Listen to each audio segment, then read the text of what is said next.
Many years ago, I began a search for answers. After seeing shadows, capturing hundreds of EVPs, seeing spirits, seeing a UFO, I feel as though that there are more questions than answers. The bunker is a result of years of research into the unknown. I welcome you to join me in my search for answers. Join me in the bunker.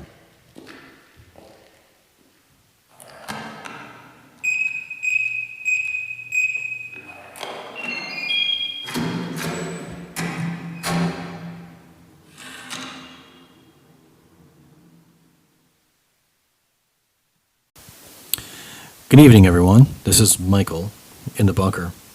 Today is October 31st, 2019. It's a Thursday.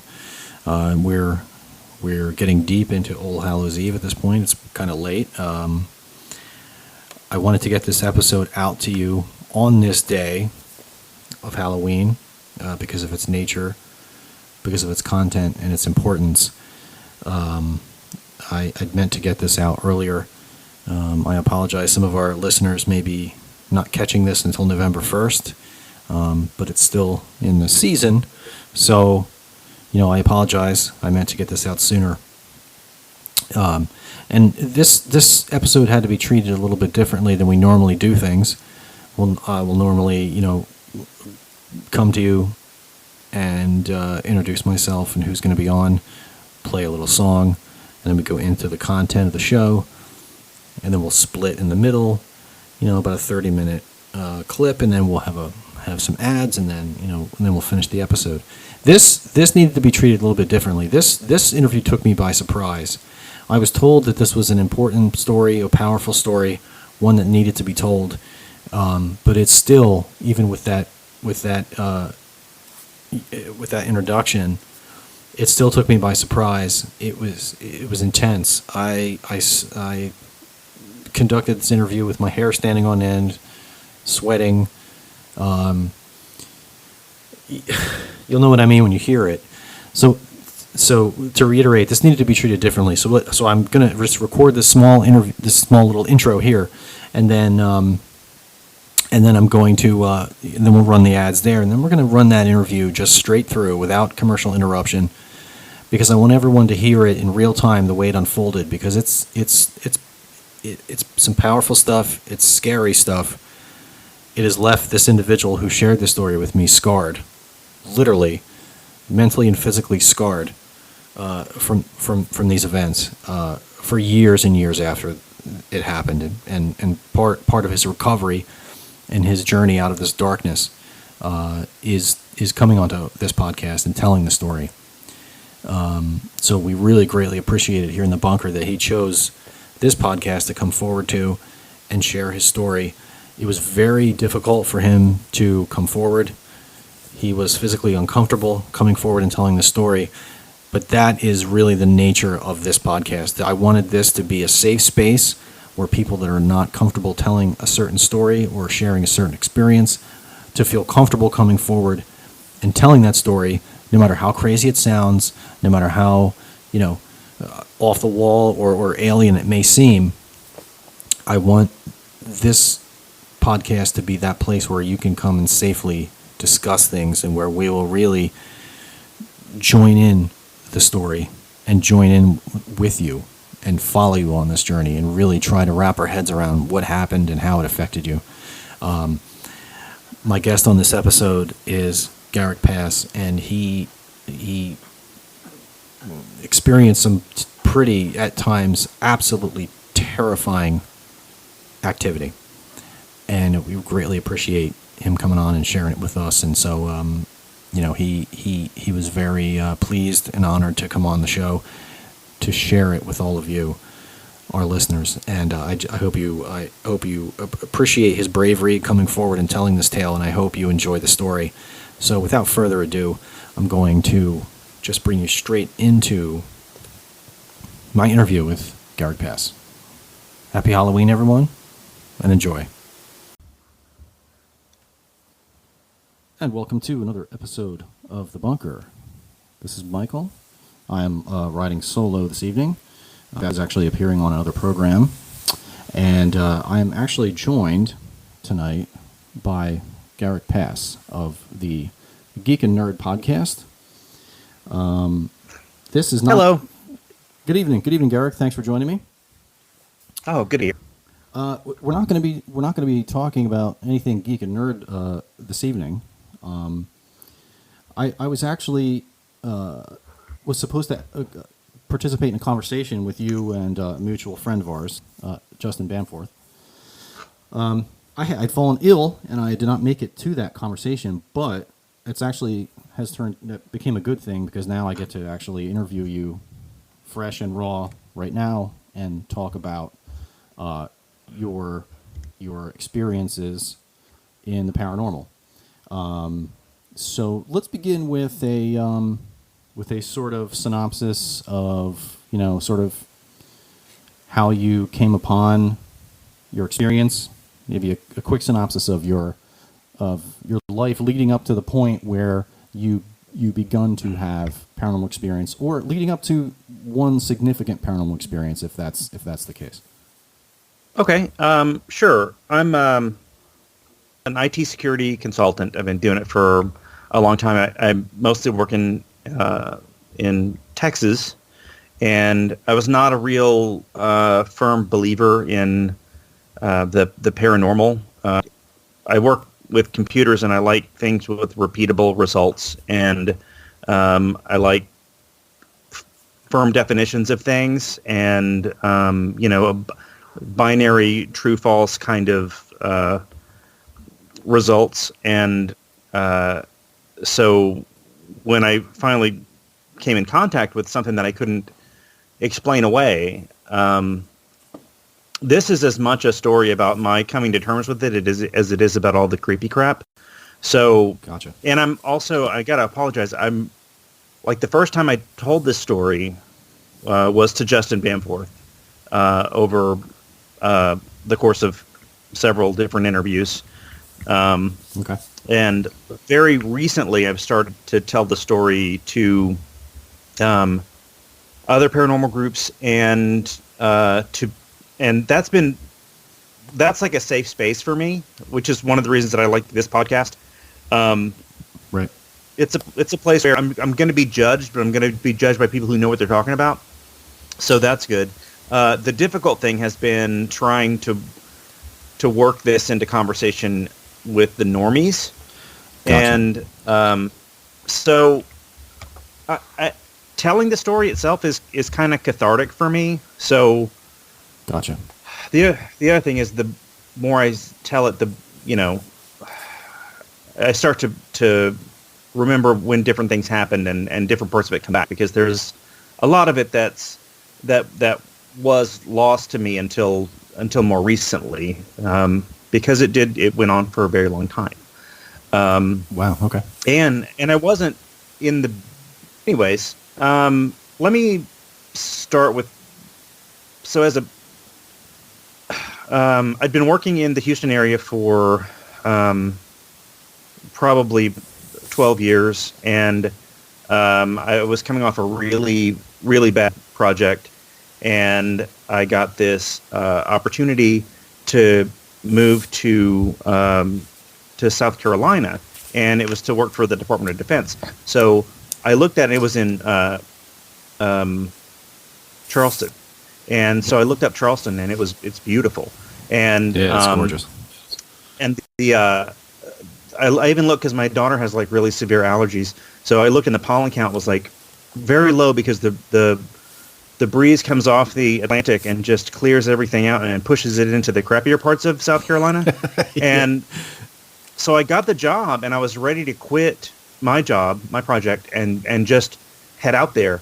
And then I got a call from the recruiter. He's like, "Don't quit. They changed the head count and you don't have it." And I was like, "Oh crap." So then that afternoon I got a call from somebody in Columbia, South Carolina, which, as I mentioned earlier, is in the crappy part of the state. Right. And I was like, "Hey, it's the same, right?" It's not at all the same. So I moved out, and I was staying in an extended stay hotel while my ex-wife and my daughter were attempting to get the house ready to sell it and to follow me. and I don't know if you spend a lot of time in extended stay hotel. It's terrible and nightmarish. And this one in particular, right off the interstate, there was like a 12-minute drive to work, which was nice, but holy crap, come back to that empty hotel room every day, and with the really lousy internet connection was just terrible. Oh, yeah. And then I was like alone, so I decided to. Well, actually, my ex-wife prompted me to go and start looking at houses. So she sent me a listing on Craigslist, and normally I don't ever go there for anything, but in this case it was right down the road from me and between me and work. So it's like, if I can shave off some of this like ridiculously short 12-minute down even lower, then how cool is that? Because living in Houston, we measure things by time, not distance. So my current commute is half an hour, and that's really very good. When I was living on the outskirts, it was sometimes an hour and a half. And it's pretty much the same distance. It's all direction and whatever. So, cutting it down to less than 12 minutes is magical for me. So I go to see this house. And it was I think it was built in like 1982, 84. Level. There was a young couple with a baby who were selling it. And, I asked why they were selling it, because I thought it was pretty. There's the whole back of the house was pretty much glass, so you could see over the backyard. And then there was this golf course, and I don't golf, but I thought, hey, that's neat. Nice. But yeah, no, it was lovely. So I asked why they're moving, and he says, well, I work at this bank branch, and they're moving me to this one, and I don't want to be that. And I didn't think anything of it at the time, but to get anywhere in Columbia, South Carolina, you have to have blown up your car if it takes longer than 20 minutes. So a commute thing to move your whole family is kind of weird. But I was, to be honest, I was desperate and lonely, and I really wanted my family there. I was used to coming home, and my daughter would be there, and my cat. It was great. So we made an offer asking price on the house, and then it was done in a weekend. And wow. I moved in immediately. I got out of the hotel.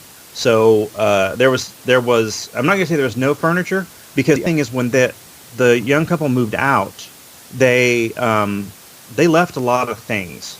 So they left the refrigerator in the kitchen, which will come up later. They left some larger pieces of furniture that nobody liked when they showed up, and I didn't particularly care for either. But I took to sleeping on I had internet hooked up, and then I took to sleeping on the master bedroom floor for a week while they finalized packing in with the movers and everything, and then drove up.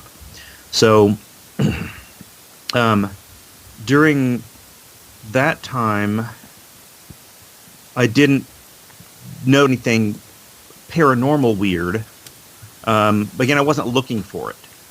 What I did notice was that there was evidence around the house that there were a bunch of unfinished home improvements, and one of the notable ones was a full set of cabinets for the kitchen that looked like they were from the mid-90s, that were just sitting in the garage. They were brand new, still wrapped up from whatever store they came from, and they had just never been installed in the kitchen. And not only had the people that bought them never installed them, but anybody that came after them had not bothered to replace the very painfully tiny cabinets in the kitchen. So interesting. But there were all kinds of window treatments that were still packaged up. The attic was full of home improvement stuff that dated back until the mid 80s. So that was strange. It's like people would buy this stuff for a project and then leave before they did the actual project. So my ex-wife and my daughter showed up. My ex-wife walked in the front door and said, "Oh no, this is wrong." That was her first thing that she said to me. Not, "Hey, I've missed you." It was, "Oh no, this is wrong." That's the first thing she said when she walked in? the absolutely first thing that she said. Wow. And I thought that she was complaining about the paint color in the living room, which, to be honest, was yellow and terrible. Right. And then at this point, I noticed, and I'm not the most observant person in the world when it comes to, well, pretty much anything. But I noticed that all of the walls are yellow, and not even a lovely yellow, like between a yellow and a tan color. And all of the walls are that color. So I was like, "Don't worry, we can paint it."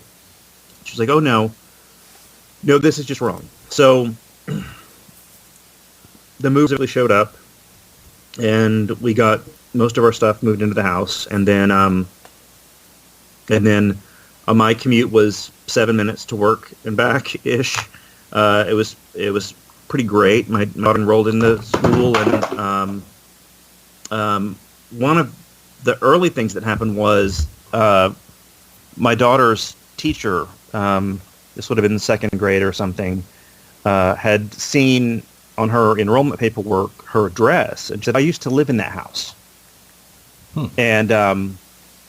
And my daughter had said, "Oh, why did you move?" And she wouldn't answer the question. The teacher wouldn't answer the question. So, because it's like moving in town is kind of strange. If you own a house, then generally you build your life around that. And I got the impression at that point that, with that and the bank guy moving and all that stuff, that maybe people shouldn't do that in Columbia, South Carolina. But again, I'm pretty clueless. So at this point, I started to see things, and I started to see things a lot. And I come from a family history of pretty much non-believers. Everybody knew that my grandmother's house was haunted, but nobody talked about it. And my aunt bought a farmhouse, and she talks to the ghost that lives there all the time. But at the same time, it's not like this is a paranormal event. This is just the way things are in Louisiana. So, Gotcha. I started to see things. I started to see shadows would move, and that's easy to dismiss. And then one of the most frequent things that I saw was by the entryway by the front door. There was a soldier that would walk from the hallway that led to the master bedroom towards the garage and the finished room over the garage. And he would walk right by the front door, and he was solid enough that I could tell that he was wearing part of a military uniform of some kind. I don't know if it was Revolutionary War or Civil War, but it was because it was only the pants and like a white cotton shirt. But he would just walk through there, and would see, and then I would go and look and see if there was a strange man in my house, and there never was. But I didn't, the logical conclusion to me, what kind of still is, I'm losing my mind.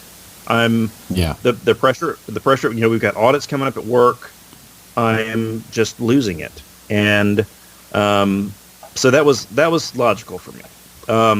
And this just to interrupt for a second. So you saw this figure, you said it was solid. And now did you see this thing in your peripheral vision, or did you see it just looking straight onto it? I saw it. I would see movement peripherally, and then I could turn and see this man walk past my front door. Wow. It was the most solid apparition I've ever. I mean, and it was regular. It was dusk pretty much every day. Oh, interesting. Sometime between 5 p.m. and 8 p.m. And it didn't. I mean, it was so. I mean, I really thought I was going nuts. And then I would see like shadow people in the corners, which I didn't know what that was at the time. And we still don't for real, but I know now that it's more common. My daughter heard whispering in her bedroom, because we put her in the bedroom with the bay window that overlooked the front yard. And I was like, no, it's not. You're not hearing anything. That's not what it is. So I went and I sat at the head of her bed while she lay there, and I listened and I heard whispering, and I was trying to figure out what it was. I was like, is it? We live in a cul-de-sac. It's like I thought it was gravel on the road. I thought it was somebody driving by real slow, and the gravel on the street out front at the distance could sound like, no, it was cul-de-sac. There was no traffic. Could not be rustling leaves because the weren't any under the hedges out there. It wasn't there. There wasn't anybody in the room. After about 90 minutes or so, I just said, okay, don't, I understand how this is distracting and you don't want to sleep in here. So we moved her from there to the finished room over the garage, which for a tween girl is pretty great because she had her own bathroom and her own space and everything. And then she was in there for the rest of our time in the house. And that was really the best thing because there was never any activity in there. And I think because it was not part of the original house, it was something they built on top of the garage. But I don't know that for sure, but it would have been a great place. It was like a mother-in-law's space or whatever. It was, if I was a teenager, I would I would never leave that. And when we were gone, when we weren't at home, the cats would all hang out up there. Otherwise they were clingy towards us, but otherwise they would hang out up there. Did you? So sorry. Did you or anyone else, either before or during the witnessing of the paranormal activity, did you have any sort of other issues in the home, like plumbing issues or electrical issues or anything else that you could normally dismiss as being just a normal everyday physical issue or issue with electricity or plumbing or whatever, that coincided had all of with those things. That stuff. Had all of that stuff. We lost 6 wireless routers while I lived there. The TV blew itself up. That fridge that got left in the kitchen, the motherboard blew out on that. The electricians that we brought in, because eventually when you lose enough DVD players and routers, you kind of got to call somebody. Yeah. They were the ones that first started talking about the real, the weirdness of the way the house was set up. There's for an ice maker, there's I think I bought one actually at Home Depot or something for $1.50. It's like brass and it ties into the water line, and then there's a little tube that comes out of it that goes to your ice maker. I'm not mechanical, so all this stuff's magical to me. But anyway, it's a little $1.50 brass little valve thing, and it just sits in the wall behind your fridge. Well, that thing failed, and not the one that I bought, the one that came with the house, and it slowly, through that tiny tube, flooded the underfloor of the hardwood floor in the living room and into the dining room, and it got under the floor in the kitchen, which was linoleum, which we hated anyway because it was always sticky. That's the other thing. The floor in the kitchen was always sticky, no matter how we would mop it or anything. As soon as it dried, it would dry sticky. And the same thing happened in the guest bathroom, which also had linoleum, sticky. So that's weird. We took this opportunity. Was the material in both of those rooms, or? It was different. It was different dates of linoleum. I think the stuff in the kitchen was older, and it was like tacky. You touch it and it makes that little tick tick tick noise. Yeah. So very annoying. And my ex-wife and I blamed each other for it all the time. Do you not know how to mop? And I admittedly, I'm terrible at it. But after a while, anyways, we replaced the linoleum during this whole floor crisis. When we flooded the underfloor through this $1.50 valve thing, and the new linoleum, the brand new stuff that the insurance company put in, was also sticky all the time. So interesting. We just chose to kind of ignore that at that point, and there was a lot of stress at the time in our marriage. I mean, obviously, we don't speak anymore. Okay. So neither of our behaviors were great in dealing with this. I discovered early on that if I drank enough, I would stop seeing things. And that's kind of the opposite of the effect that you would think that you would have, but that also gave weight to my theory of I'm losing my shit. So I thought I knew that I could come home from work, have a few drinks, I learned a lot about craft beers during that time. I learned a lot about whiskey, and I'm a more informed drinker at this point, but I would just power through a bunch of booze, and then I could have an evening where I didn't see monsters, and Okay, yeah, because you were kind of more numb at that point. I guess that was it. I mean, there's another, yeah, and that's not good for anybody. No, no. That's not any kind of way to live. And it also seemed to when I would then be able to ignore all the activity going on, it seemed to make it more active. So we lost the TV and I think a DVD player and a router, and we called an electrician, and he came in because it was like in a weekend or something. We lost all that with no storms or no nothing. Wow. So we call an electrician, and he comes in and he checks the breaker box, and then traces the wires out to see where there's a problem. And there's not a code violation kind of problem. There's a there's like, I'm sorry, I don't. Okay, so there's an electrical wire that runs along the baseboard that goes to your electrical jack, and then back down the baseboard to the next jack, and then back to the baseboard to the next jack, and that's pretty standard, right? Yeah. So he explained that to me, and I had never thought about it, but sure. But he said in this room, and it was the room that we had moved my daughter out of, it doesn't do that. It comes in from the attic, and it runs down to the base, but then it runs into the middle of the wall, and then it runs around in the wall for a little while, and then down to the jack, and then it goes to the next jack, and then up around the wall again on this other wall, and then out of the room. And he said it's not going to cause any problems. It's not hurting anything, but I don't know why they would use this extra copper, and I don't know what that's for. So immediately I was thinking, holy crap, maybe it's doing this weird like electrical field thing where, because if you sit in between a couple of magnets long enough, you hallucinate. I was like, holy crap, this is it. If I can get these wires out of the wall, I'll stop seeing stuff, because obviously that's the problem. At this point, looking back on it, there's enough evidence that it's ridiculous for me to have been trying to disprove it at this point. But I really wanted an explainable, provable scientific reason for the bizarre shit that I was seeing and dissing every day. It wasn't like it was stuff that, like there's a weird noise and all of a sudden there's a lamp falling over. That's strange, but Yeah. I can assume something happened, and it's not. That could be paranormal. I can also dismiss that readily.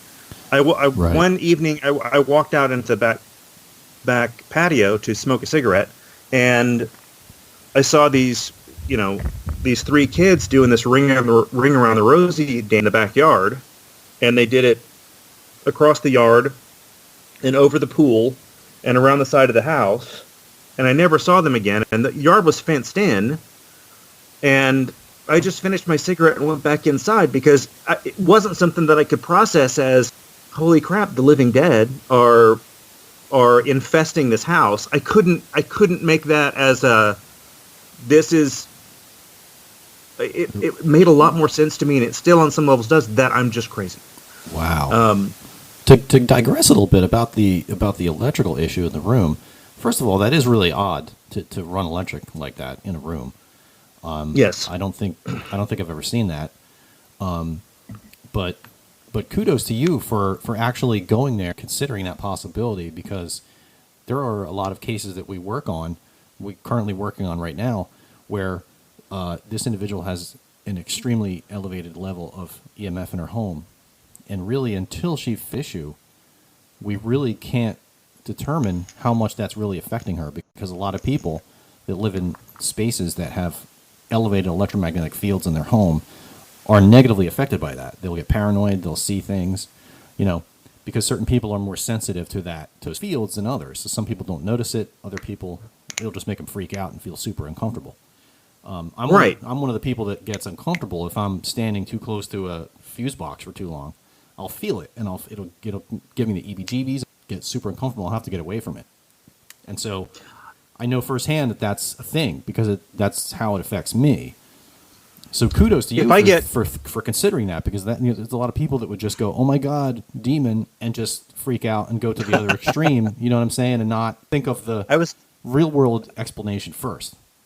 I was doing everything in my power to not have this be a haunted house. I didn't want to have to go and explain that to people, and that's what makes this process difficult. Also, side note, I know that the electrical stuff makes you tingle, but if I don't feel Wi-Fi energy on my skin at any time, I start to get uncomfortable. I think that's psychosomatic. I need to, like, sometimes I have to just stop at a Starbucks and just stand there for a second and, oh, okay. Just let that RF just roll over you. Oh, yeah, that's nice. So I did that with all kinds of, like at one point, it was just after Passover, and so we had been using the dining room a little bit more, and the dining room had this kind of slick wallpaper that everybody in the house hated, but it had also crown molding around the top, and the crown molding was bleeding, and there was red liquid running down the walls, and coppery smelling. It's like horror movie shit, right? So I trying to logic this shit. I'm like, oh, okay, here's what happened. There are bees, and they have started a hive in the attic, and this is honey that's running past some rusty nails, and I immediately called an exterminator. And, we clean up the wall, and I call the exterminator, and he goes in the attic, and he's like, there's a bunch of baby shit up there and a bunch of home improvement stuff, but there's no bees. I can't help you. I don't see any bees. And I was like, okay, so then we just had to dismiss it and move on. Wow. Yeah. So we called another electrician. I think that was after the motherboard and the fridge went out, and then we had to remove the door frame to get this giant Samsung refrigerator out of the kitchen at all, which is apparently why they left it, is that they built the after they moved the fridge in. But we get that thing out, and we call, and the other electrician calls in, and he sets up like some kind of monitor or whatever, and he's like, you've got a power draw in your house every 10 minutes, like exactly something is turning on or something. And I don't know what it is, and you need to call the city power. So we call city power, and the city power they come out in a truck that afternoon, because like they don't screw around with that. Wow. And they set up all this monitoring equipment in like every room, and then they go, yeah, he's right. There's a massive power draw for just like a second every 10 minutes, and we don't know what it is. So we're gonna find this. So they monitor. They have got a fuse box, and one got all these little monitoring stations, and then it was like 6 guys all around my house, and then one guy at the street, and they turn off the power to each room, and then they wait. It was a rough afternoon from home, because they kept killing the power in various parts of the house, and I kept losing internet all the time. Oh wow!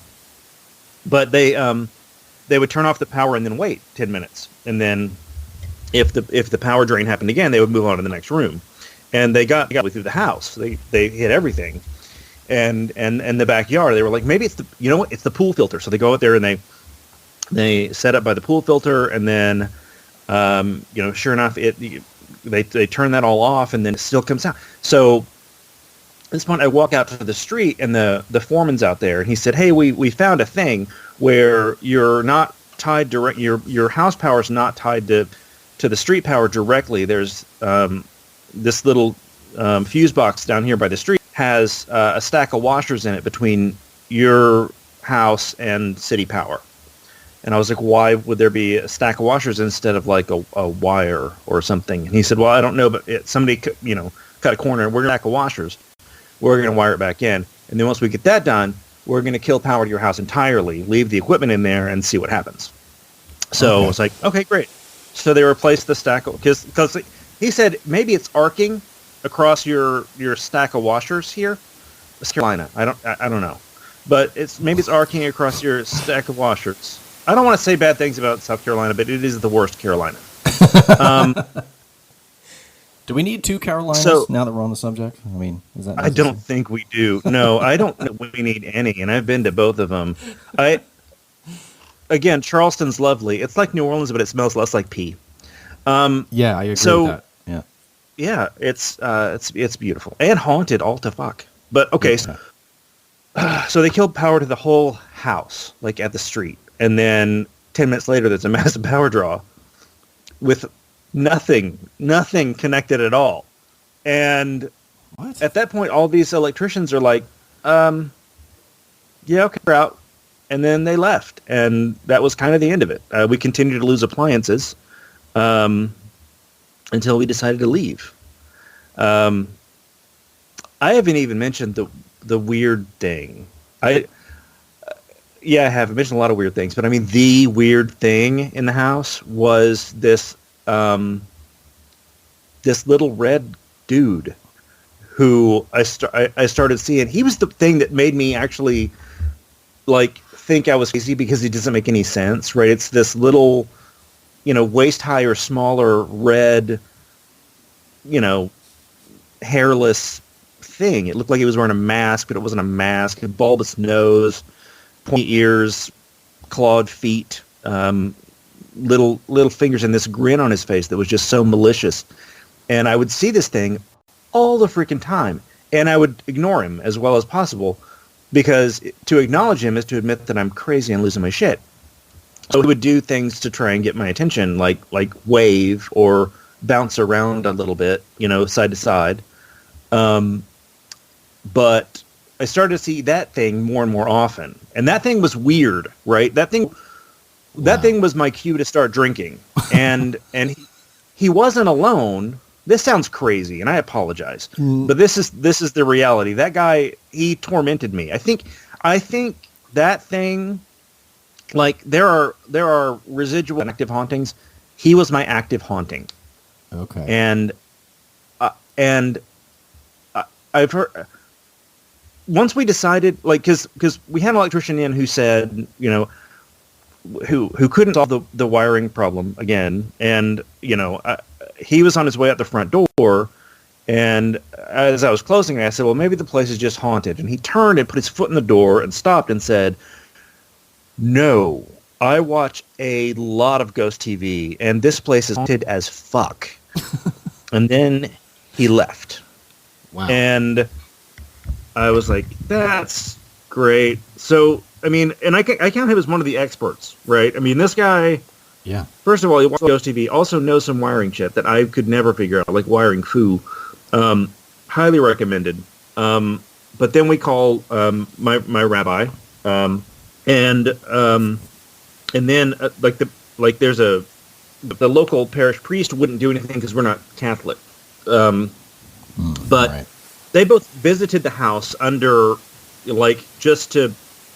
Not as to do an exorcism or to do a paranormal investigation or anything. Just because we requested a visit they both specified, we aren't coming because your place is haunted. We're coming because you've requested a visit. Okay, do the paperwork however you want. Right. I'll serve wine. And both of them recommended that if we weren't happy in the space, that we move. Wow. So.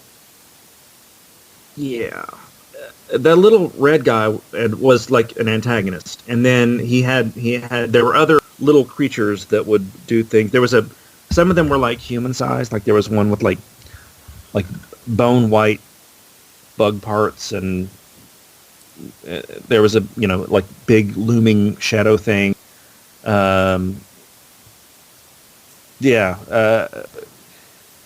Wow. One of the theories that I've read since then is that if you have a place that has a bunch of residual hauntings, then it is a like sometimes since I moved out, I've done a lot of reading on it, and my personal theory is that you can have a haunting without having a gruesome murder on your premises. Right. Like emotion is an energy, and energy can't be created or destroyed, right? So occasionally you get like a strong emotional whatever that happens in a space, and that emotion will repeat itself, and it will sometimes manifest as a sound or a smell or an apparition, whatever. And if you've got a place that is prone to that, then you get a bunch of these things, but it's still energy.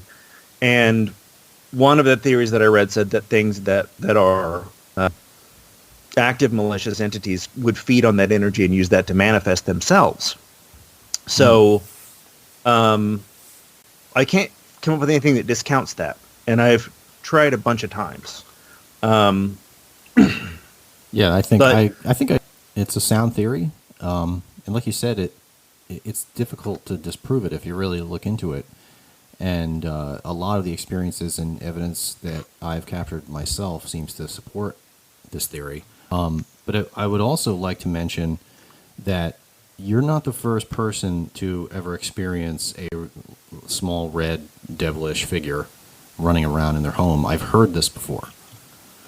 I've not discussed that yet on this program, and I was almost wishing that this was a video podcast, because then you would have seen my mouth drop when you mentioned this red figure, because I've heard that before, and it was accompanied with a lot of other super odd activity. I'm not the only one that saw that little guy either. So That was gonna be my next question. Yeah. yeah, so I wasn't alone in that. I was alone in that with that guy for about 2.5 years. But my ex had an undiagnosed neurological condition of some kind, and she had a lot of trouble sleeping, and so she would take Ambien, which, as you may know, causes all kinds of crazy behavior. Yeah. Super nuts, like fugue state nonsense. And so it got to the point where she was taking that, and just to get through, and then that was the whole time we were living there up till about 2.5 year mark ish. And then the stuff got to be too weird. She was buying too many shoes online, and she was like, okay, I can't do this anymore. And she stopped taking the Ambien. And then at that point, she also kind of stopped sleeping for the most part. So she would sleep odd, like 3 and 4 hours a few times during the day. And then the way we were working at the time, I was working for Bank of America remotely, and I would roll out of bed at like 6 a.m., crawl over to my laptop, log in, and then, very often she was already up or in the house because she had not slept. So one morning I roll over to my laptop, I turn it on, and then she's in bed with her laptop on her lap, doing online whatevers. And then she like screamed, and this is like 6 a.m. Yeah, I barely have my coffee and Kahlua, and I look over, and she said there was a thing, and I'm like, what do you mean? She said, by the nightstand there was this little red, and I was like, little red rubbery looking guy grinning at you, bulbous nose. Yeah, okay, no, he's been here for a while. And then I went back to work, and she was not going to let that go at that. Like, she was like, what do you mean he's been here for a while? So as soon as she sobered up from the Ambien, she started to see the things in the house too. And Oh wow. and I took that she had seen the same thing that I saw, and we could both describe it the same, clawed feet, little fingers, and the weird demonic grin. I don't use that word, but there it was. And then, I went back to work because in confirming that someone else had seen that little guy, I was presented with the very horrifying possibility that I wasn't crazy. And if I wasn't crazy, then it was somehow even worse than if I was. And I needed to re-examine my worldview. So, of course, I turned to the internet. I started researching all of this stuff. And she dug into it too. She was like, this isn't right. This is weird. We would go to bed, and then she would get up unable to sleep after a little while, and then go in the living room, and she would sit on the couch, watch infomercials, how we had a Ninja kitchen system. We had all kinds of stuff. It was a dark time, but she would watch these infomercials late at night, and then she said that across from her, behind the TV, that we had this big giant plate glass window that looked over the backyard. Well, at night that thing turns into a mirror, and she would see these things, these creatures behind her, like moving around, trying to get her attention. And she was so exhausted from not ever sleeping that she would just get up and pull the drapes over the window and then go down. Which, and again, we don't speak, but that's pretty badass. So, Wow. mad respect. But that went on for a few months. We decided, I decided I was going to quit my job. I called and I was like, hey, I can't do this anymore. We're moving back to Texas. And we proceeded to pack up, and they were like, hey, just move back and then take a week off, and then you can work from Texas. And I was like, this is even better. So, Fantastic. why didn't we talk about this before? We're packing up thing. We had an issue where we had some people over to help us pack, and they dropped the cat, and the cat had dislocated her shoulder. And so the vet said to not let her jump up on things. And so we've got all these moving boxes around. So we're like, what are we going to do with the cat? Because, of course, she's going to jump up on all the things. So we got this, just dog crate that was, 2.5 feet tall and 4 feet long by 2 feet. Steel. It's for a larger dog, but, we could put her in there and then she couldn't jump up on things. So when we would leave the house, we would put her in that. And one weekend, my ex-wife's MacBook had broken, and the nearest Apple store was in Charlotte, North Carolina, which is 90 minutes from South Carolina, because South Carolina is the worst place on the planet. I just want to go ahead and say that again. And I'm sorry if any of your listeners are in South Carolina, but the closest Apple store to Columbia, South Carolina, when I lived there, was Charlotte, North Carolina. Wow, that's across the state. Yeah. So we drive up there and check her laptop in to be repaired, and then we drive back, and the cat has spilled the food in the water, and it's all a big mess. She's pulled like one of my ex-wife's sweaters into the crate with her, and she's just covered in food and mess, and she looks like hell. And the other cats are all cowering up in that finished room over the garage. And we don't, she can't say what happened, but I mean, something scared the hell out of her while she was in that little crate. Yeah. So we stopped using it, but we did use it for, stacking clothes on, right? So we would take clothes out of the closet, fold them, separate, and then move them into boxes to be moved back to Texas. So it became part of the room there at the foot of the bed. And it just stayed there for while we're doing this whole moving thing. And while we're doing this whole moving thing, the activity in the house is ramping up. My daughter hears us talking about it because, again, she's been up in that finished room over the garage and hasn't been a part of it. She really wants to see something because she thinks it's cool. And I'm like, you don't want to see something. She's 20 now. So now, she's aware of how dark a time that was, but I'm glad that she missed it when she was little. Exactly. And someday I think that she'll be glad that she missed it when she was little too. She was forever watching the Ghost TV in the living room all the time, not knowing that, we could laugh about Ghost Adventures walking through the room.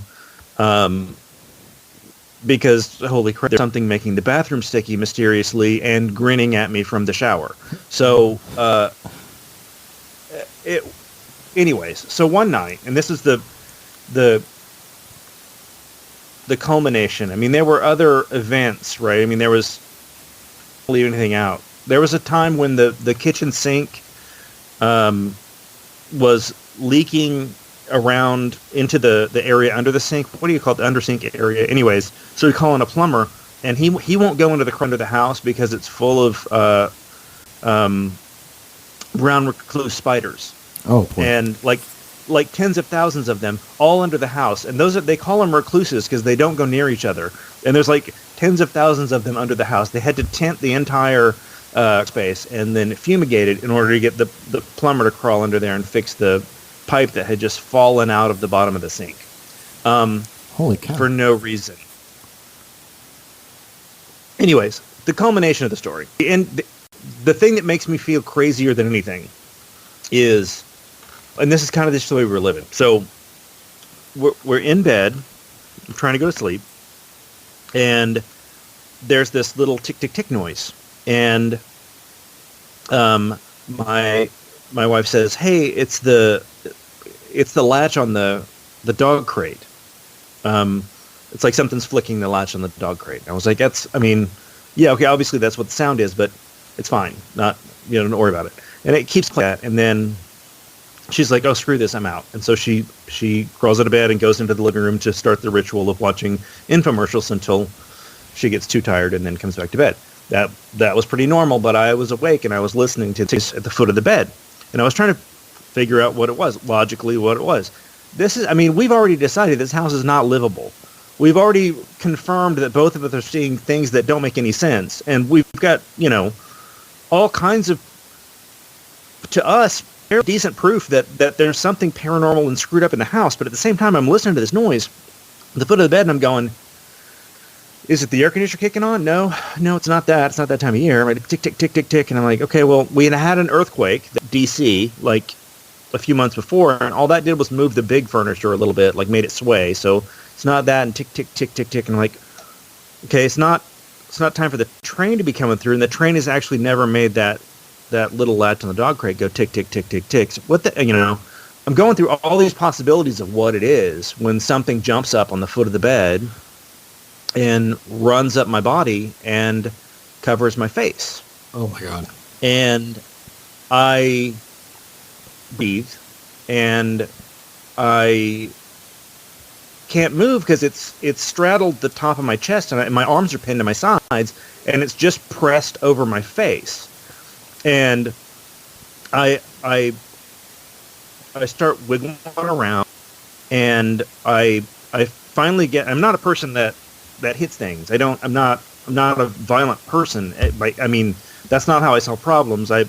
But I got my right arm out, and I started just punching at whatever it was on my face. And it wasn't, if it had been a cat, I would have killed it. It wasn't one of the cats. It wasn't hairy at all. But you know how, like, when you touch a dog and you can feel the skin move over a rib cage?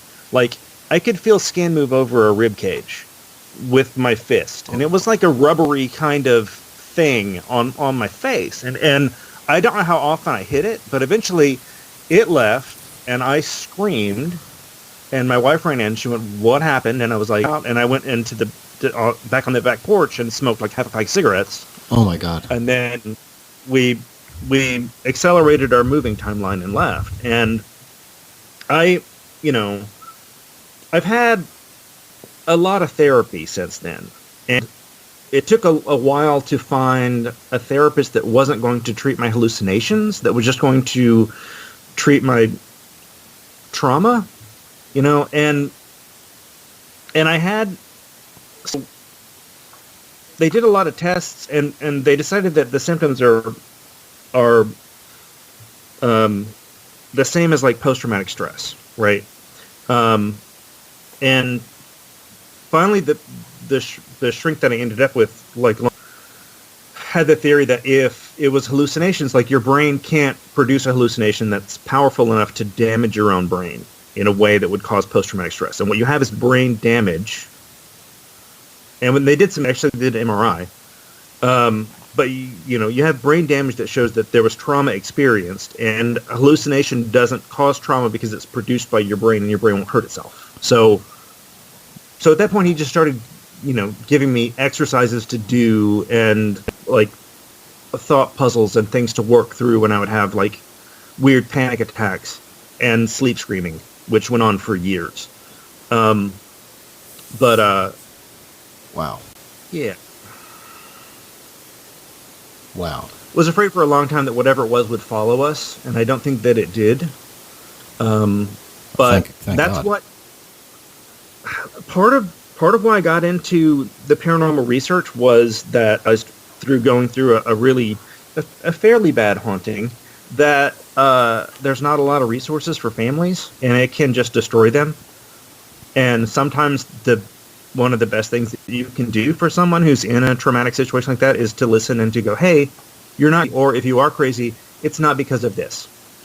And this is what I've tried to do when I've worked with families in distress, is to treat them like a family in distress, Right. not like crazy people. Yeah, 100%. That's absolutely one of the most important things, and that's forefront in our mind when we help people out. And you know, even if let's just say for a second that, okay, yeah, that's all in your head. But you're still going through trauma. Even if you just say, oh yeah, these are all hallucinations. But like you said, and I'm glad you followed that, and I'm glad that you have that scientific angle to it, prove that this was not hallucination. But just for the sake of argument, even if it is, there's still trauma happening, and there's still a terrible situation that that this family or individual or whatever needs help with. And that's why, our mantra is just figuring out what's going on and helping people, because, and wherever that leads, and when we start, when you start a case, you never know where it's going to end up. You don't know what the end result's going to be. Your evidence is going to be that you find. You don't know what's going to be uncovered in that person's life. But the important thing is to follow wherever the evidence leads, and really to get to the end result, which is helping that family. We did discover that after we moved out, we did some research, and no one had lived in the house since it was built in the 80s for more than 2 years. We were there for 2.5 or 3 years. So that's not a record I think anyone should want to get, but no family had stayed there longer than 2 years. Wow. The other thing is that my brain scan, let's see. I'm going to go over this on my Match.com date tomorrow. My brain scan showed my amygdala is totally calcified. So that's the part of the brain that generates the fear hormone. I have anxiety, like you wouldn't believe, constantly, and clinical depression for sure. But the fear thing doesn't happen anymore to me. Like, I don't get afraid of things because the theory is that I was terrified of things for 3 solid years, and it just doesn't work anymore. That's why when I was doing the ghost hunt group, they would put me in the attic. I would be the attic guy, the crawl space guy. I'd sit in there frosted to the ghosts because, what are you going to do? Wow. I'm a horror movie junkie now. I'm chasing that fear again because I don't feel it. I feel, again, angst, anxiety, guilt, like you wouldn't believe, depression for sure, but fear doesn't happen. I can get startled because that's adrenaline, and I like that plenty, but it's like that I don't have that functionality anymore. It's burned out. I'm out of it, which is apparently a thing you can do. Wow, interesting. I'd never heard of that before. That's why I'm telling you, I'm actually brain damaged from my haunting. Yes. I have medical records that show that I was actually damaged physically by this. It's the craziest thing. And that's why when someone says that there's something out there that's awful and unbelievable, I want to believe them. I don't want to be alone with it. Right. Exactly. Yeah, that's exactly right. Yeah. Wow. Yeah, and you know what? That's one of the main things that really brings relief to families when you get into this field and this research is when the people start to tell you, this is what I'm seeing, this is what's happening, and you just listen intently and you believe them because you've heard the story before in many cases. I'm not going to judge them even if it's totally crazy. Right.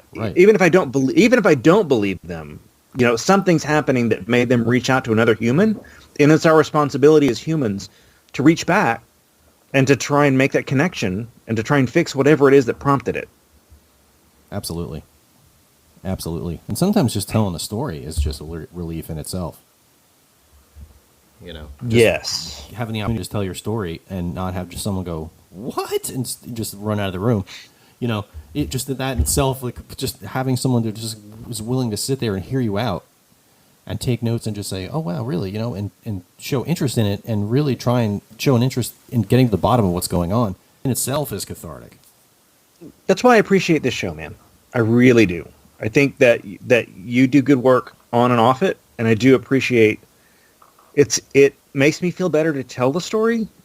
It's hard to tell. Like I'm physically shaking and upset, but I need to tell it because I need for people to know that shit gets weird, and it's arrogant to think that we know everything.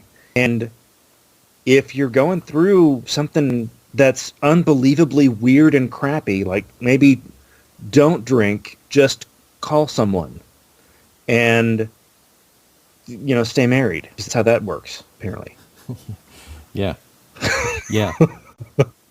Yeah. And I was told, when I was speaking to Justin, and he mentioned, he didn't give me any details of your case, but he just said, you need to have him on your show. Because, wow, this guy's story is incredible. And this, and I appreciate the kind words about our research and about this program, because this really is, why I called it the bunker is because I wanted it to be this secure location where people can come and tell their stories, no matter how crazy I think it is, or not, and share it and get it out there, because we're picking up listeners now across the globe.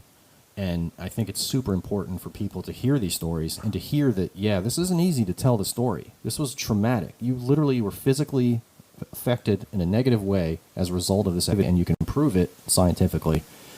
So it's not a pleasant thing to bring this stuff up and to talk about it, but that's why it's important to bring it up and to talk about it, because where you are one person coming on this program talking about this, there could be 100 people that are going through this exact thing. That I hope not. I hope not too. I really hope there aren't.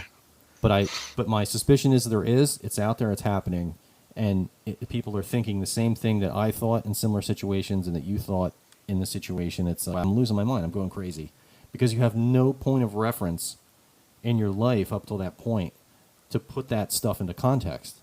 It's just completely, like you had mentioned at the beginning of the program, how you're a guy and you're binary, ones and zeros, yes and no, and then this stuff gets thrown at you, and it just blows up the whole program. It's just unbelievable, and it makes you think. Even though you're witnessing something is standing in front of you, you're witnessing it, it's affecting you. Other people are witnessing the same thing. They're validating what you're talking about. You're still deep down inside, you're going, I'm nuts. We're all going crazy. Yeah. We're losing it. I'm still an apiarist about bleeding walls. It's got to be bees. I'm blaming bees, and it's literally bleeding walls. Yeah, Wow. It's okay. It's I don't know if it's okay. It's not healthy, but it's a reaction. It's a reaction that I had, and I don't think I'm unique. And just there are resources. It's now. There are groups that will come and talk to you, but stay safe, because shit gets real after a while. Yeah, it does. It gets real quick, and I think this program is not only for those people that are going through this activity, but the people around that person that may not be experiencing it, that might dismiss it, and there cause animosity in those relationships.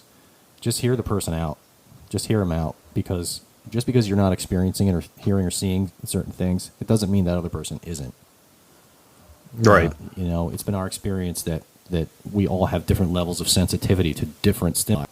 And I think that paranormal activity is just another stimuli. It's some form of energy that we can't capture or fully study yet. But I mean, that's the road we're walking. We're trying to get there.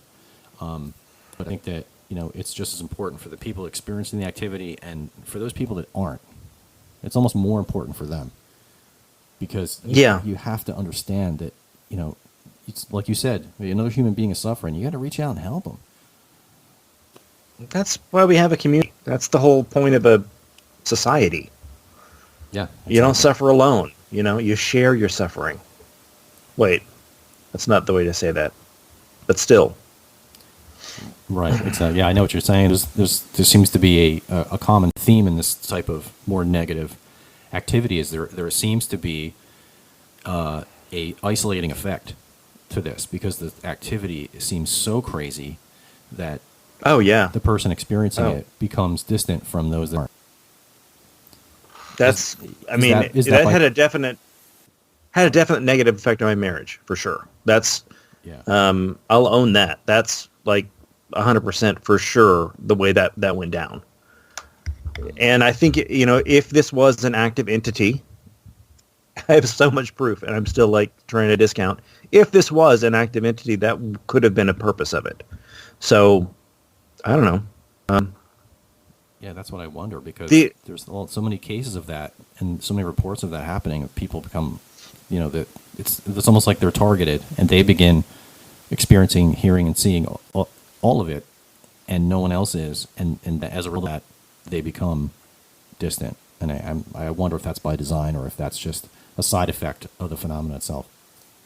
and a lot of the time drunk, from my experience, they also become drunk. Yes. That happens.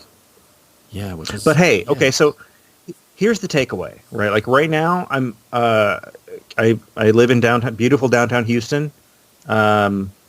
The Astros, who I have nothing to do with, are about to win the World Series, and like 3 blocks away, they're doing that. And my career is going great. I have friends in an active social life, and I'm really close to my daughter, and things are okay. It's just taken me a long time to get back to a place where that's even possible. But recovery does happen. I'm not going to claim the Astros' success, but I do. There's an end to the trauma. I don't want it to. For a long time, it defined who I was. Mhm. Like I couldn't function around people. Like I had a lot of like social anxiety, which I never had before. Like social anxiety, like you wouldn't believe, which I still have. I mean, it's like manageable, and Yeah. um, and again, I'm doing. My career's in a good place. I have my bills paid on time, and I buy Legos, and then I work on side projects I never did before, and it's all it gets better is I guess the cliche, but Yeah. if you give it enough time and you work at it, it kind of does. I'm not medicated anymore, so I mean that's a thing. That's fast. Yeah, I'm okay, and I'm ready to help other people again. So That's great. yeah, That's really fantastic. And yeah, again, I want to thank you, Garrett, for coming on because I know this was a necessary exercise to tell the story, like you said. But I thank know you. at the same time, I know it was not easy. Stories like this are thankfully more rare than most hauntings. Thank God. Yes, agreed. But it happens, and yeah, I think it was super important that you came on and shared the story, and I really appreciate you coming on. Is there anything coming up for you in the future that you'd like to plug? Any websites or anything where people can? I don't.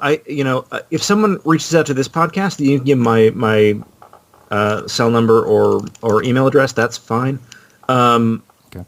Because I am available to help for sure. I have a podcast, but it's mostly comic book stuff and science fiction and fantasy. So, all my ghost stuff's on the download these days.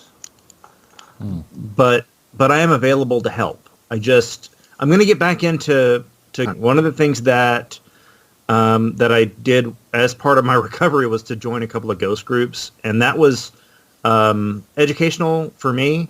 And I got to see I was in distress and to do what I could to make that better, and I thought that was good work.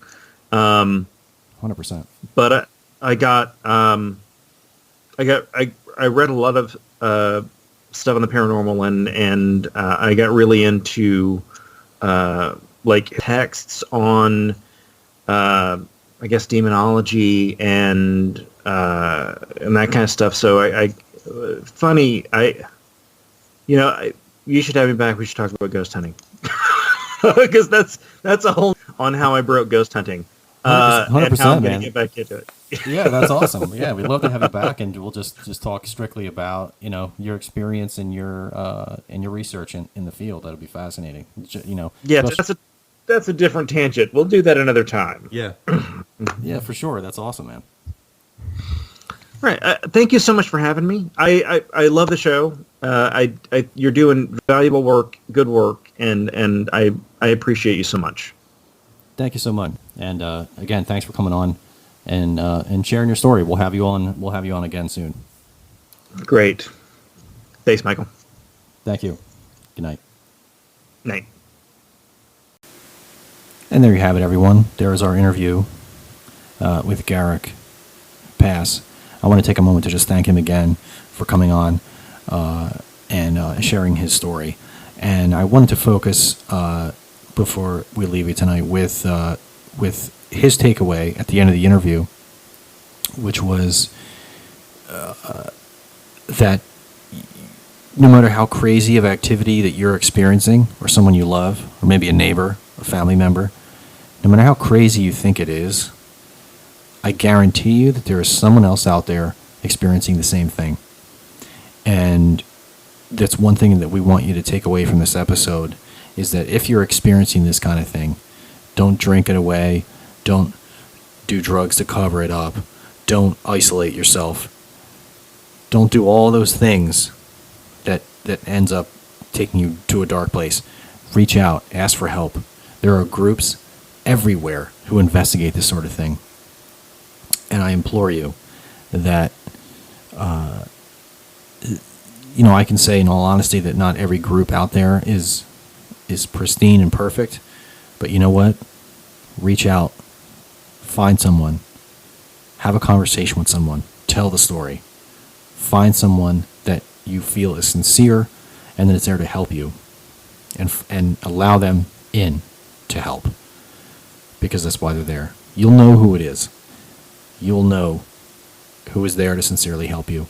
Reach out and get help from them. You don't want to isolate yourself or cover it up with drugs or alcohol or any other vice. It doesn't work. So we want to just sort of leave you with this PSA, if you will, on this late hour of All Hallows Eve. If you're experiencing something disturbing, share it. Don't keep it to yourself. Some people might think you're crazy. Sure. But you know what? Some people will think you're crazy because you go to Starbucks, or because you go to McDonald's, or because you choose not to eat meat, or because you choose to eat meat. People are going to judge you for anything and everything under the sun, but you know what? The important thing is to get help. And that's what we wanted to leave you with tonight. And I wanted to leave you with the outro song, which was picked by my guest, Garrick. And that is by Jonathan Colton. And he's going to be bringing us out tonight's episode with his song, Creepy Doll. So it's an awesome song. Before his recommendation, Garrick's recommendation, I wasn't familiar with this gentleman, but it's a pretty phenomenal song and appropriate as well. So enjoy, everyone. Happy Halloween. Be safe. And again, if you're experiencing this kind of activity, share it with someone. You'll be surprised how many people are out there that will believe you. And here we go. Cheers, everyone. And happy Halloween.